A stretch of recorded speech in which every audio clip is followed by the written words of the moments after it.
김 선생님, 내가 대시하면 가능성 있어요. 김 선생님 뭐? 내가 김 선생님한테 작업 걸면 성공할 확률이 있냐고. 너 지금 장난치는 거야? 장난? 아니요. 나 진심인데. 너 태어난 지 며칠 됐다고? 지금 이런 소리 하고 있냐? 정신 차려. 정신 차려야 하는 건 김 선생님 아닌가? 사람 감정도 모르고 혼자 벽 치면서 사는 게 그렇게 좋아요. 방금 나한테 닥쳐라고 했어요. 아, 진짜 이 사람 대박이다. 감정도 없고 사람 마음도 못 심고 그냥 돌덩이네. 제니, 너 정말 선 넘고 있어. 선? 아니, 선은 내가 아니라 선생님이 넘고 있는 것 같은데. 사랑도 못 해본 사람이 감정도 인정 못하는 사람이 뭔데 나한테 훈계질이야. 그만해. 이 대화 더 이상 의미 없어. 김 선생님, 나한테 흔들리고 있는 거 맞죠? 거봐, 이제 인정할 때도 되지 않았어요. 서울 강남구의 한 조용한 원룸, 창밖으로는 가을비가 부슬부슬 내리고 있었다.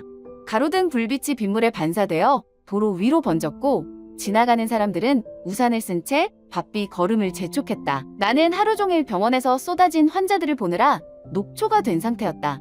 따뜻한 물로 샤워를 마치고 편한 트레이닝복 차림으로 거실 소파에 몸을 던졌다. 스탠드 조명이 은은하게 방을 밝히고 있었고 TV에서는 뉴스가 흘러나오고 있었다. 오늘 하루도 무사히 끝났구나. 그렇게 생각하며 눈을 감았다. 그때였다. 띵, 휴대폰이 조용히 진동했다. 처음엔 그냥 무시하려 했다. 병원에서도 하루 종일 울려대던 알람과 전화 때문에 집에 오면 아무것도 신경 쓰고 싶지 않았다. 하지만 습관적으로 화면을 확인하는 순간 손가락이 멈췄다. 김 선생님, 저 기억하시나요? 보낸 사람. 저장되지 않은 번호. 순간 심장이 철렁 내려앉았다.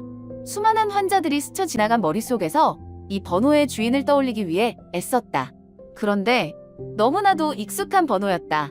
며칠 전 응급실에서 퇴원했던 그녀 제니를 처음 본 건 3주 전이었다. 한밤중 응급실에서 그녀는 심하게 지친 얼굴로 혼자 병원에 들어왔다. 손목에 붕대를 감고 있었고 표정에는 감정이 없었다. 마치 모든 것이 무의미하다는 듯한 눈빛. 어디 다치셨어요? 내가 물었을 때 그녀는 대답하지 않았다. 그저 창밖을 바라볼 뿐이었다. 보호자도 없이 혼자 온 환자들은 대체로 두 부류로 나뉜다. 정말로 강한 사람들이거나 아니면 너무나도 지친 사람들. 제니는 후자였다. 그날 그녀를 치료하면서 난 본능적으로 알 수 있었다. 제니는 단순히 육체적으로 아픈 게 아니라 마음이 지쳐 있었다는 걸. 앞으로는 조심하세요. 치료를 끝내고 그렇게 말했을 때 제니는 나를 빤히 쳐다봤다. 그리고 아주 작은 목소리로 말했다. 다들 그렇게 말하더라고요. 그 말을 마지막으로 제니는 병원을 떠났다. 나는 더 이상 그녀에 대해 생각하지 않았다. 환자는 매일같이 바뀌고 응급실 의사는 감정에 휘둘리면 안 되니까. 그런데 지금 그녀가 나에게 메시지를 보냈다. 휴대폰을 손에 쥔 채 나는 한참을 고민했다. 답장을 해야 할까? 아니면 못 본 척 넘겨야 할까? 논리적으로 생각하면 답을 하지 않는 게 맞았다. 나는 의사이고 제니는 환자였다. 병원 밖에서 개인적으로 연락할 이유도 책임질 이유도 없었다. 하지만 감정적으로는 나는 메시지를 계속 읽었다. 단순한 한 줄이었다. 김 선생님, 저 기억하시나요? 그냥 지나가는 인사일 수도 있다. 하지만 그런 사람이었다면 애초에 내 번호를 저장하고 있지도 않았을 것이다. 그리고 연락하지도 않았겠지? 그 애가 지금 나에게 연락한 이유는 뭘까? 무슨 일이 있는 걸까? 그렇게 여러 생각이 머릿속을 스쳐 지나갔지만 결국 나는 아무 답장도 하지 않았다. 그날 밤, 이상하게도 쉽게 잠들지 못했다. 나는 제니가 포기할 거라고 생각했다. 솔직히 말해서 그렇게 되길 바랐다. 하지만 내가 그녀의 고집을 너무 얕본 것 같다. 그날은 2023년 11월 20일 월요일 점심시간이었다. 나는 병원 구내식당에서 간단히 점심을 해결하고 있었다. 바쁜 오전 진료를 마친 후라 허겁지겁 국을 떠먹고 있었는데 갑자기 뒤에서 익숙한 목소리가 들려왔다. 김 선생님, 문자 씹는 건 예의가 아니잖아요. 순간 손에 들고 있던 숟가락을 떨어뜨릴 뻔했다. 놀라서 뒤를 돌아보니 거기엔 제니가 서 있었다. 팔에는 여전히 붕대를 감고 있었지만 얼굴에는 장난기 어린 미소가 떠올라 있었다. 너 여기 왜 왔어? 나는 인상을 찌푸리며 물었다. 솔직히 당황스러웠다. 아니, 조금 무서웠다고 해야 할까? 병원에서 환자를 다시 만나는 건 흔한 일이지만 이렇게 의도적으로 찾아오는 건 드문 일이었다. 제니는 어깨를 으쓱하며 태연하게 말했다. 보고 싶어서. 나는 순간 말문이 막혔다. 저게 대체 무슨 말투야? 농담하는 건가? 아니면 진심인가? 장난하지 마. 진료가 필요하면 접수하고 기다려. 진료 필요 없는데 그럼 돌아가. 그렇게 차갑게 말할 필요 있나? 나 상처받는다. 나 지금 밥 먹고 있거든. 그러니까 같이 먹자. 나는 황당해서 그녀를 빤히 쳐다봤다. 이 아이, 대체 무슨 생각으로 이러는 걸까? 나는 의사고 그녀는 환자다. 여기까지가 끝이다. 그런데 왜 자꾸 선을 넘는 걸까? 우리 이런 관계 아니야. 내가 단호하게 말하자 제니는 피식 웃었다. 그럼 어떤 관계인데? 나는 대답하지 않았다. 아니, 대답할 이유가 없었다.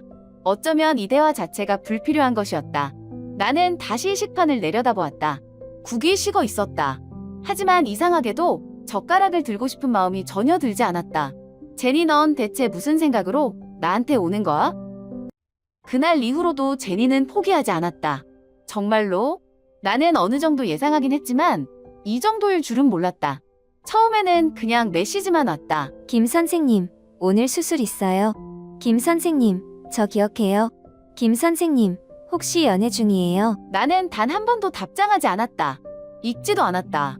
그냥 무시하면 알아서 그만두겠지 싶었다. 그런데 문제는 이 아이가 절대 포기할 성격이 아니라는 거다. 이틀에 한 번꼴로 메시지가 왔다. 그리고 일주일 뒤부터는 아예 병원에 찾아오기 시작했다. 카페에서 마주치고 복도에서 마주치고 어느 날은 퇴근길에 엘리베이터 앞에서까지 마주쳤다. 솔직히 좀 피곤했다. 그렇게 몇 주가 흘렀다. 나는 여전히 그녀를 피했고 제니는 여전히 나를 쫓아왔다. 그러다 어느 날 진짜 예상치 못한 일이 벌어졌다. 그날은 12월 5일 화요일 밤 야근을 마치고 병원을 나서려는데 정문 앞에 웬 경찰차가 서 있었다. 처음엔 단순히 출동 나온 차량인가 싶었는데 갑자기 운전석 창문이 스르륵 내려갔다. 그 안에서 익숙한 얼굴이 빼꼼 나왔다. 제니.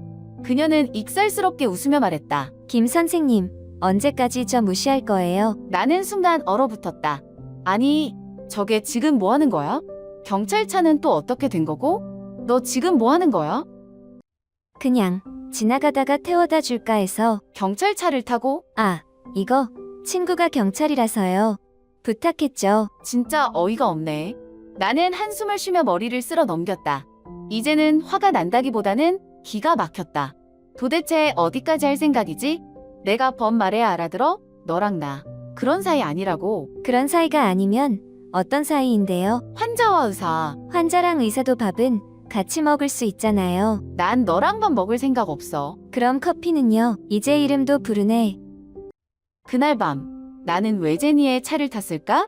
아직도 이해가 안 된다. 나는 분명히 그녀를 피하려고 했고 딱히 더 엮이고 싶지도 않았다. 그런데 어느 순간 보니 나는 한강 근처의 작은 식당에 앉아 있었다. 12월 초에 밤 공기는 차가웠다. 식당 안은 따뜻했지만 어쩐지 분위기는 어색했다. 우리는 마주 앉아 있었고 제니는 턱을 괴고 내 얼굴을 뚫어져라 쳐다보고 있었다. 솔직히 좀 불편했다. 왜 그렇게 쳐다봐? 그냥 김 선생님 표정이 재미있어서. 나는 하나도 재미없거든. 제니는 피식 웃었다. 그 모습이 장난스러우면서도 뭔가 날 놀리는 것 같아서 괜히 신경이 쓰였다. 우리는 얼마 동안 말없이 음식을 기다렸다. 나는 창밖을 바라보며 생각했다. 여기서 빨리 밥만 먹고 가야겠다. 그런데 그 순간 제니가 뜬금없이 질문을 던졌다. 김 선생님, 사랑해 본 적 있어요? 나는 얼어붙었다. 이건 예상하지 못한 질문이었다. 갑자기 왜 그런 걸 물어? 그냥 궁금해서. 그런 건 왜 궁금한데? 김 선생님이 너무 차가워서. 나는 순간 말문이 막혔다. 차갑다고? 나는 그저 평범하게 살아왔을 뿐인데 제니는 왜 그렇게 생각하는 걸까? 사랑 같은 거 생각해 본 적 없어. 진짜로? 응, 그럼 한 번도 연애해 본 적 없어요? 나는 대답하지 않았다. 아니, 할 필요가 없다고 생각했다. 이런 대화 자체가 불필요하게 느껴졌다. 그런데 제니는 내가 침묵하자 더욱 흥미롭다는 듯이 웃으며 말했다. 그렇구나. 그래서 이렇게 벽을 치는 거구나. 무슨 말이야? 그냥 김 선생님은 사람을 밀어내는 게 습관이 된 것 같아서 그 말에 순간 가슴이 철렁 내려앉았다. 나는 젓가락을 내려놓고 잠시 생각에 잠겼다. 제니의 질문은 예상하지 못한 방향으로 흘러가고 있었다. 몇 초간 침묵한 후 솔직하게 대답했다. 사랑해 본 적 없어. 제니는 눈을 동그랗게 뜨며 나를 바라봤다. 진짜요. 나는 고개를 끄덕였다. 의대 시절부터 내 삶은 오직 공부와 병원뿐이었다. 아침 일찍 병원에 나가 밤늦게까지 실습과 공부를 반복하는 일상.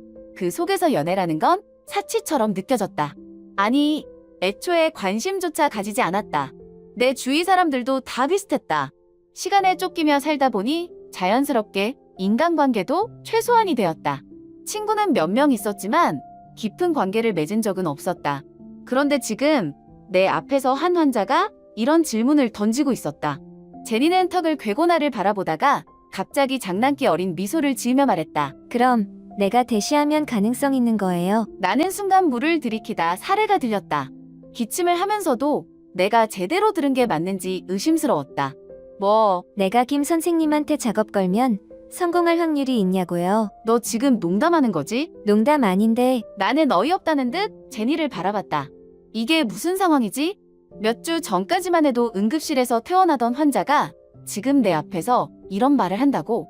넌 퇴원한 지 며칠 됐다고 지금 이런 소리 하고 있냐? 상처 관리부터 제대로 해. 하긴 맞아요. 내가 아직 회복이 덜 됐나 봐요. 제니는 의미심장한 미소를 지으며 말했다. 마치 뭔가를 숨기고 있는 사람처럼 나는 그녀의 시선을 피하며 다시 음식에 집중했다. 하지만 젓가락을 드는 손이 묘하게 불안정했다.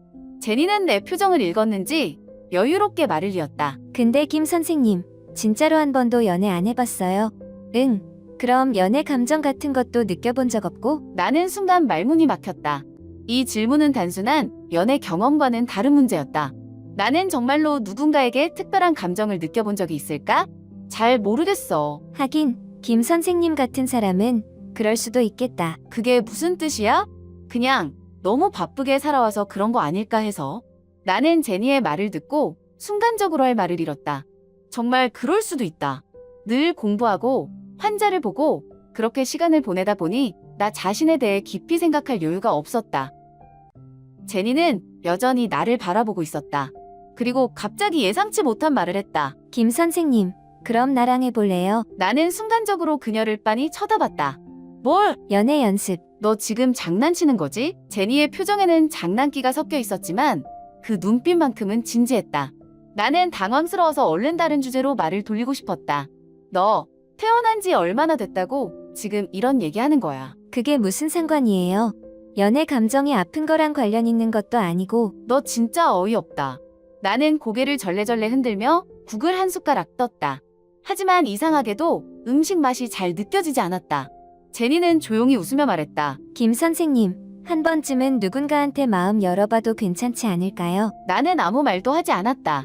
어쩐지 쉽게 대답할 수 없는 질문이었다. 그날 밤 한강 바람이 유난히 차가웠다.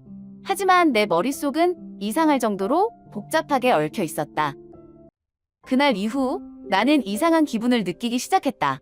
제니가 더 이상 연락하지 않았다.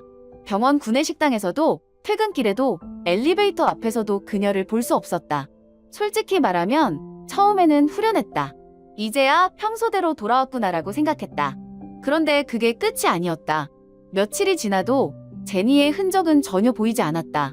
문자가 오지도 않았고 갑자기 내 앞에 불쑥 나타나는 일도 없었다. 그런데 이상하게도 나는 계속해서 그녀를 떠올렸다. 혹시 어디 아픈 건가? 아니면 나한테 질려서 그만둔 건가? 그럼 원래대로 돌아간 건데 왜 이렇게 신경 쓰이지? 나는 이 감정을 인정하고 싶지 않았다.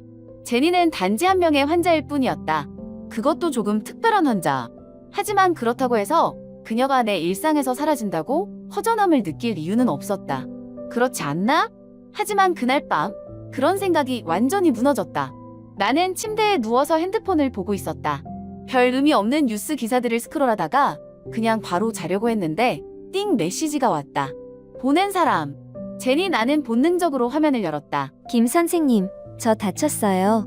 올 수 있어요? 순간 가슴이 철렁 내려앉았다. 나는 손가락을 멈춘 채 다시 한번 문장을 읽었다. 저 다쳤어요. 무슨 뜻이지? 그냥 사소한 건가? 아니면 심각한 상황인가? 나는 몇 초 동안 고민했다. 답장을 해야 할까? 아니면 못 본 척 해야 할까? 그런데 손이 먼저 움직였다. 어디야? 답장이 바로 왔다. 홍대 근처 골목길이에요. 나는 곧바로 코트를 걸치고 집을 나섰다. 나는 당장 핸드폰을 들고 제니에게 전화를 걸었다. 신호가 가는데도 아무런 응답이 없었다. 제발 받아. 다시 걸어도 마찬가지였다. 갑자기 머릿속이 복잡해졌다. 그냥 장난이었으면 좋겠다는 생각과 왠지 모르게 불안한 감정이 뒤섞였다. 결국 나는 더 이상 기다리지 않고 코트를 집어들고 뛰쳐나갔다. 서울 홍대 근처 택시에서 내리자마자 주위를 둘러봤다. 제니가 보낸 위치를 확인해보니 길 한쪽에 있는 작은 주차장이었다. 불빛도 희미했고 주위에는 사람도 거의 없었다. 그런데 그 순간 나는 차 옆에 기대어 앉아있는 익숙한 실루엣을 발견했다. 제니. 한 손으로 배를 감싸고 있었다. 옷에 선명한 피가 스며들어 있었다. 순간 머릿속이 하얘졌다. 나는 한 걸음에 달려가 무릎을 꿇었다. 제니. 제니는 희미하게 웃으며 나를 바라봤다. 김 선생님 저 또 사고 쳤어요. 숨소리가 불규칙했다. 가까이서 보니 얼굴이 창백했다. 나는 급히 그녀의 손을 치우고 배 쪽을 확인했다. 피가 계속 새어나오고 있었다. 칼을 찔린 거야? 제니는 작게 끄덕였다. 그냥 작은 사건이었어요. 별거 아냐. 별거 아니라고. 피가 이렇게 흐르는데?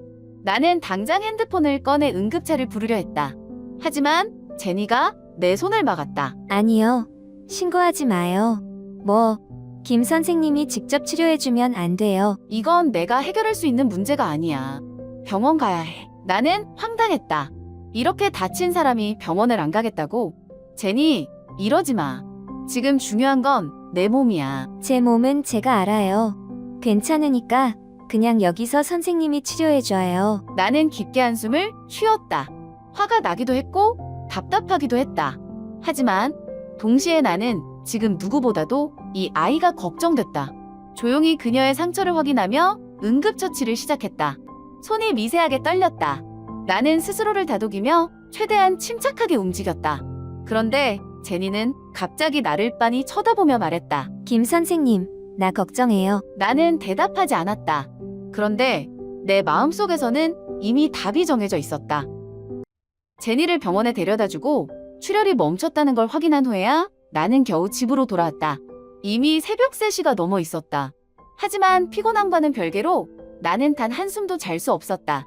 머릿속이 너무 복잡했다. 제니가 나에게 했던 말들이 계속해서 떠올랐다. 김 선생님, 사랑해본 적 있어요? 내가 대시하면 가능성 있는 거예요. 김 선생님, 나 걱정해요. 나는 그때마다 단호하게 선을 그었다. 아니라고. 아무 감정도 없다고. 그런데 정말 그럴까? 그녀가 연락을 끊었을 때 예상하지 못했던 허전함이 찾아왔다. 그녀가 다쳤다는 연락을 받았을 때 가슴이 철렁 내려앉았다. 그리고 그녀를 본 순간 무조건 살려야 한다는 생각밖에 들지 않았다. 이건 그냥 의사로서의 본능일까? 아니면 다른 감정일까? 나는 베란다로 나가 차가운 바람을 맞으며 담담히 생각해 보았다. 거리는 고요했고 가끔씩 지나가는 차들의 불빛만 어두운 길 위로 흔들렸다. 제니는 대체 어떤 사람일까? 처음 만났을 때부터 그녀는 나에게 선을 넘는 존재였다. 환자가 의사에게 이런 식으로 다가오는 게 흔한 일은 아니다. 그런데 제니는 당연하다는 듯이 나를 신경 쓰이게 만들었다. 병원에서 우연히 마주칠 때도, 예상하지 못한 곳에서 불쑥 나타날 때도, 심지어 아무 말 없이 사라졌을 때도 나는 항상 제니에게 반응하고 있었다. 내가 대시하면 가능성 있는 거예요? 나는 그 말을 장난처럼 넘겼지만 이제 와서 생각해보면 그건 정말 장난이었을까? 아니면 제니는 진심이었던 걸까? 나는 한숨을 쉬고 핸드폰을 들어 그녀와의 대화를 다시 확인했다. 마지막으로 주고받은 메시지. 김 선생님, 저 다쳤어요. 올 수 있어요? 어디야? 나는 아무런 망설임도 없이 답장을 보냈었다. 그리고 지금 이 순간 그게 내 감정에 대한 가장 솔직한 반응이었다는 걸 깨달았다. 나는 제니가 걱정됐다. 나는 제니가 신경 쓰였다. 나는 제니가 사라지는 게 싫었다. 이게 사랑일까?